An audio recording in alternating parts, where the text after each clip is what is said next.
flipping pages since I could remember. That told me I had to be. Hey everyone, and welcome back to my channel. Before we begin, don't forget to subscribe and ring that notification bell. Today's Style Squad shout out goes to Bella T Beauty, and if you want to be considered for the Style Squad, make sure you are the first to comment on this video. As you see from the title, we are going to be doing a Valentine's set today. But before we do that, we're going to be doing a quick unboxing and swatching of this blue velvet gel polish. And if you do want to skip to the nail art and design, you can go ahead and skip to 2 minutes and 35 seconds into this video. So first I'm just opening the bottles and showing you the colors, and then we're going to do the actual swatches. I'm going to do a 1-coat swatch and a 2-coat swatch. You've seen in my other videos of me using the blue velvet gel polish, and these are very inexpensive and generally are pretty good quality. I've run into a couple that may be a little bit more sheer than I desire, but for the most part they're pretty opaque and standard, especially with 2 coats. So here I am swatching, and the colors are really pretty, especially this blue. I am in North Carolina and we do bleed blue. I'm going to let you watch me swatch these colors, and I'll catch up after we cure the first coat. This is my heart. I'm falling apart with a smile. My bridges are burning. Now that we've cured it for 30 seconds, we're going to go in with our second coat. And as you see, when I add the second coat, there's not much of a change, which means that the first coat is pretty opaque, or pretty true to how it's going to turn out. Like I said, I really like the blue velvet polishes. They're inexpensive. I'll post a link down below to the blue velvet polishes. But yeah, so we did the second layer, or the second coat, and we cured it for 30 seconds. And now I'm just putting a top coat to show exactly what these colors will look like. And with the design that we're going to be using today, I believe I used this purple and another one of both blue velvet. And here is the finished swatches. As you see, they are very vibrant, very pretty colors. I really like them. And now onto the design, and we're going to be using Easy Flow. I'll post the name of the colors down below, and this is a glow-in-the-dark one that I actually mixed up myself, and I've already filed the nails and shaped them so we can go on to the design. And then once I have everything, the acrylic laid, then we do refine it with a file afterwards as well. So because this is not a core acrylic, we're just going to do a thin layer, and then we're going to put the core acrylic on top of it. If this was a client that did not want to keep the same colors, I'd also put a clear underneath as well, and that makes it easy to change the colors. So you just want to remember that if you are using a color, you do want to use as least amount as possible, just a thin layer. And you need to add a core either underneath it or on top to give it the strength necessary to hold it. So we're doing a purple ombre design on all of the fingers, which is why you see me not going all the way down with this purple glitter color. I'm going to do the darker color on the nail plate or the bottom, and then we're going to ombre that up, and you're going to see that right after we're done adding the Easy Flow acrylic to the free edge or the tip area. I usually do one color at a time, and this way it makes it easier for changing the monomer. I just got in the habit of doing that, especially when you're working on clients. When you change colors, especially if you're going from a dark to a light color, you want to change the monomer in order to keep the actual acrylic color changing on the client. You will also notice that as I am adding the acrylic, that I am also using the brush to wipe on the edges, and this is to keep the shape of the nails. You don't want to change the shape while you're adding the acrylic. Acrylic is a bulking, so by adding that, you are naturally going to bulk up the nails, and if you don't wipe the besides the free edge of the nail, then it's going to look really bulky and out of shape and cause you more filing in the end. If you'd like to know about the Dappen dish that I'm using, it is from Dappen Diamond, and you can purchase this from dappendiamond.com, or they are actually now selling on Amazon as well, and I'll post the link for both in the description box down below. Now I'm coming in with the glow-in-the-dark purple glitter. The glitter in it matches the glitter which is also in the Easy Flow acrylic, but this is a darker one and it glows purple as well. In doing an ombre, it kind of covers the nail plate and looks like a seamless ombre when used together with this specific acrylic.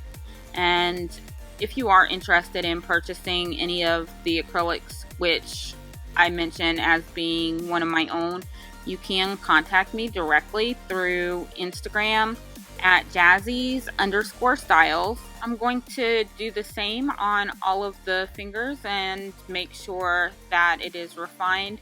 Again, this is not the core. I'm still going to add a clear layer on top. So you do want to make sure that any color that you add is a thin layer or as thin as possible in order to get the coverage which you desire, because you will have to use a clear either underneath or on top, and especially when you're using something with glitter, you will want to cap it in clear as well to make sure that you don't file any of the glitter off.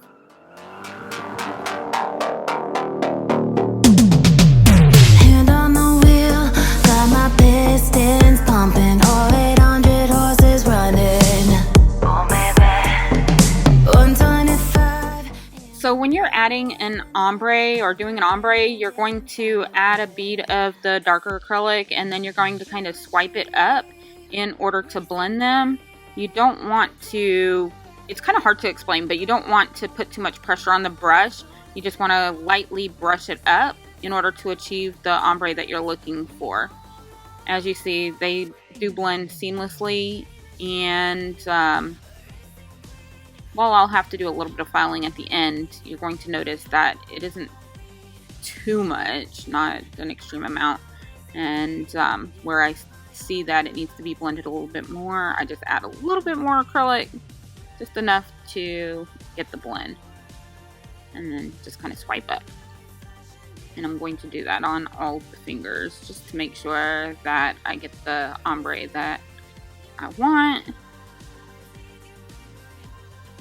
And also, because this is glow in the dark, I want to make sure that all the fingers have the same glow in the dark abilities or darkness once it is all set.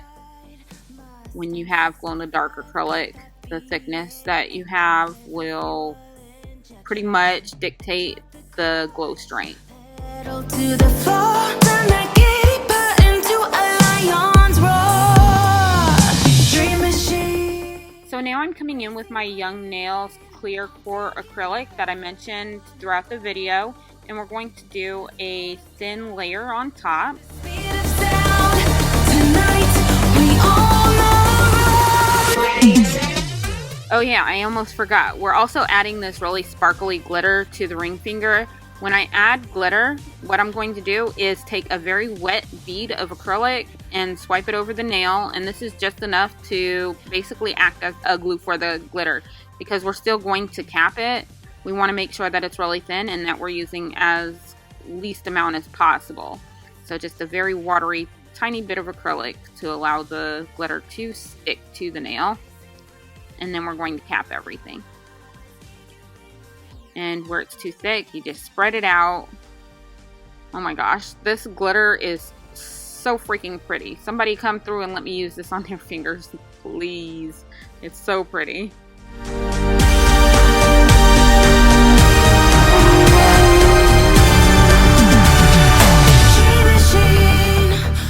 So now we want to add a cap of acrylic, and I usually make it a little bit watery than normal when going over glitter to make sure that it seeps in all the little crevices. And with glitter, you can tell that it is covered with the acrylic. As you see, it goes from more of a sparkly glitter to, I don't know, it's kind of hard to explain, but you can see the difference. It's almost like a holographic to an iridescent look to it. Every glitter is going to look a little bit different, but you will notice a difference in how the glitter looks covered. And you just want to pay attention to any glitter that does not look the same or that looks more sparkly under the wet acrylic, and add some more acrylic to it, or just remove it all together.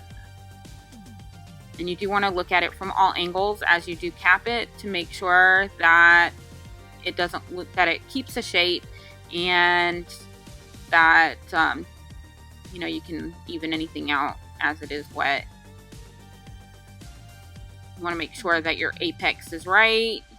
Obviously, if this was a human, I'd probably pay more attention to it, but I'm just doing a quick design for YouTube because, you know, I haven't done too many acrylic designs, and you probably thinking that I don't know how to do acrylic, and I really do. I really like it. It takes a lot of time, and then the editing that goes into it as well.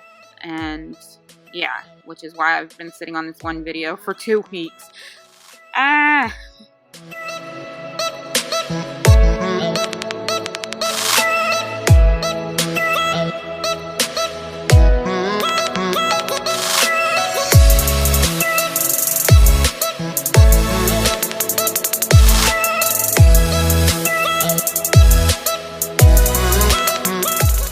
As you notice, when I am adding the clear acrylic as well, I'm still going around the cuticle area and the free edge, making sure that it doesn't lose its shape, as well as making sure that there's no acrylic that ends up on the skin or anywhere that it doesn't need to be. This will cause lifting.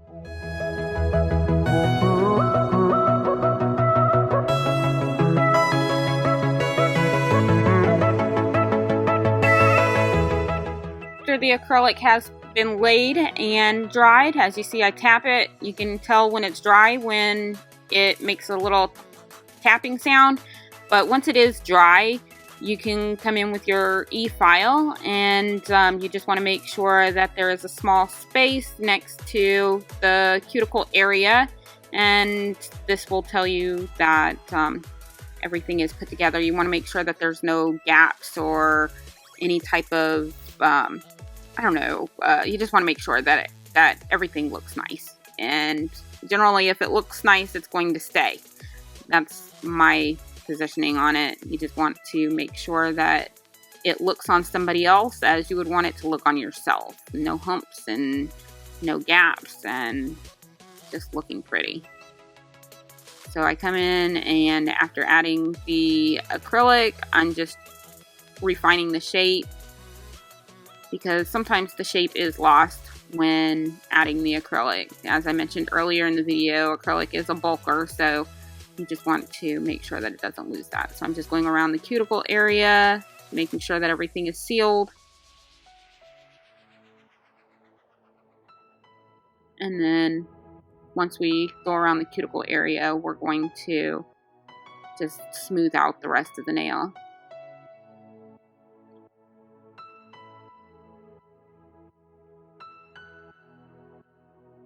And this is not a safety bit, so if you're not comfortable or have experience with using a non-safety bit such as this, I would recommend using a safety bit. They do work in the same way. I just like this specific fine drill bit that I'm using, especially for refining shape.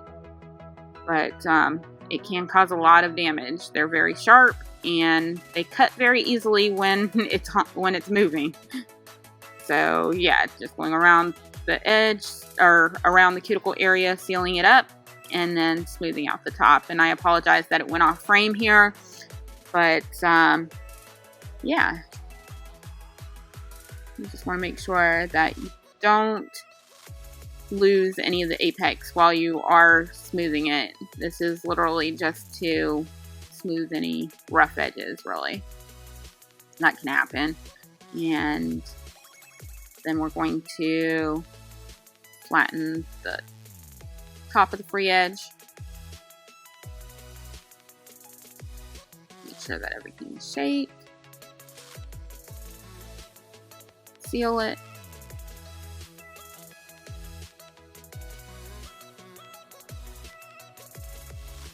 Make sure that everything stays together. And I usually get in a groove of doing things, so I have a pattern and a certain method and certain way that I do things. So what works for me may not work for you. Some people prefer manual files, especially for speed. I like using e-files. So yeah, and then once I'm done with this, I believe I come back with the hand file just to straighten the end of the free edge to make sure that it's completely straight. And I did do the apres method of these tips. I put in the square tip upside down and then just added a glued a tip to it. And then I'm going to, just filing, straightening everything up. And this is my red iguana hand that I've mentioned in other videos. And I'll post in the cards how I prep my red iguana hand.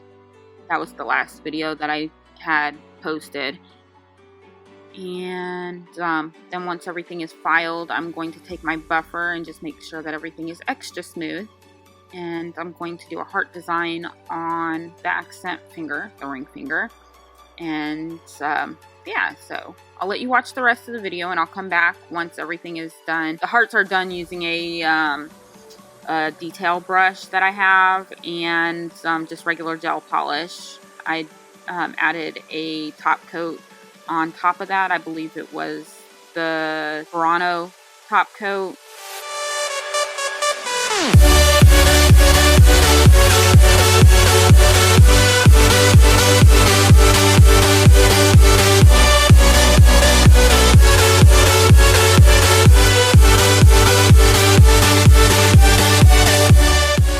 After all the filing and buffing, we're coming in with a lint-free wipe and rubbing alcohol and just wiping all the dust. This keeps from being any bubbles or dust stuck in the polish. And now I'm adding just a little bit of these two polishes in little spots on the aluminum foil, and this is actually foil removal pads. And to make a small heart, you just add 2 small dots and join them together. Pretty simple. And then you can kind of go around and perfect it a little bit. But we'll do it again. Just 2 small dots and join them together. And we're just going to put these in random places. And then we're going to add some hearts of the other purple shade as well. And the same thing, 2 dots. And then join them together. It's kind of error proof when you do it this way.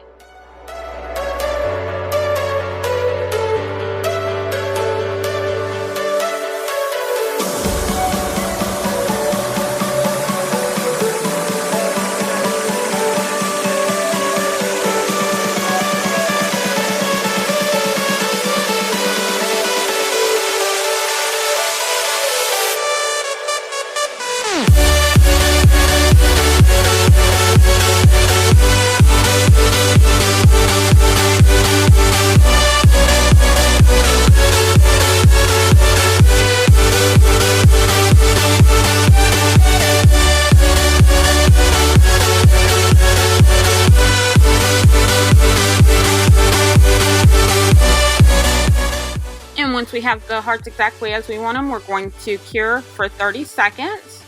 And then we're going to be adding our no white top coat to these. Oh, yep, the Buranos. First, we're going to add a base coat. I like to add the base coat over... Oh, that's what we're doing. We're not adding a base coat. We are adding the top coat, the glitter Buranos top coat to the top, and we're adding the no white top coat to the bottom.